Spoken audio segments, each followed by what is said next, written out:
आज महाराष्ट्र से भी हैरान करने वाली खबर आई। चर्चा यह है कि उद्धव की पार्टी में टूट के बाद अब शरद पवार की एनसीपी के 5 एमपीज भी पार्टी का साथ छोड़ने के लिए तैयार हैं।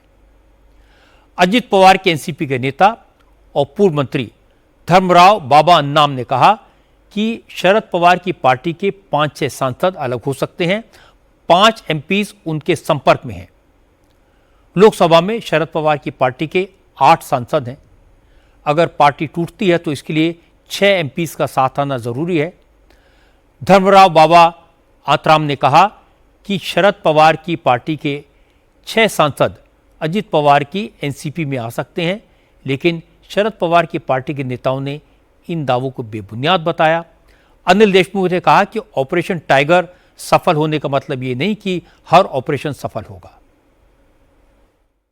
कि बाबा आत्राम जी एक पार्टी में हैं, उनकी बेटी हमारे पार्टी में है, उनके बेटी ने हमारे पार्टी से मतलब शरद पवार पार्टी से तुतारी चिन्ह के ऊपर अपने पिता मतलब बाबा आत्राम के खिलाफ में ही चुनाव लड़ा। जो बाबा आत्राम की बेटी अपने पिताजी का नहीं सुन सकती, अपने बाबा आत्राम अपने बेटी को नहीं संभाल सकते, वो बाकी दूसरे पार्टी के बारे में उटपटांग जो बातें करते हैं उसमें कोई सच्चाई नहीं है। बाबा आत्राम को सीरियसली लेने की ज़रूरत नहीं है। हमारे सांसद जो है जितने, वो सब पवार साहब के साथ में। ये एक आधा ऑपरेशन सक्सेसफुल हुआ उसका मतलब सभी ऑपरेशन सक्सेसफुल होंगे, ऐसा नहीं होता। राजनीति में ऐसा नहीं होता। ठीक है, कुछ मजबूरियों के कारण, कुछ लेन देन के कारण या कुछ डर के कारण एजेंसीज का, इन्होंने शायद शिवसेना के खासदारों ने ऐसा निर्णय लिया होगा।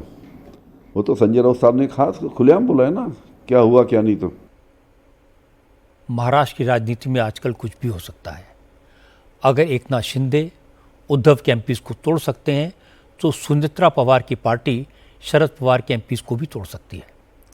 चर्चा तो इस बात की है कि शरद पवार ही अपनी पार्टी के साथ एनडीए में शामिल हो सकते हैं, और ऐसा हुआ तो सुप्रिया सुले एनडीए सरकार में मंत्री बन जाएंगी। आज की तारीख में यह सब स्पेकुलेशन है, पर क्या करें, आजकल मौसम ऐसा है कि अटकलें सही साबित हो जाती हैं।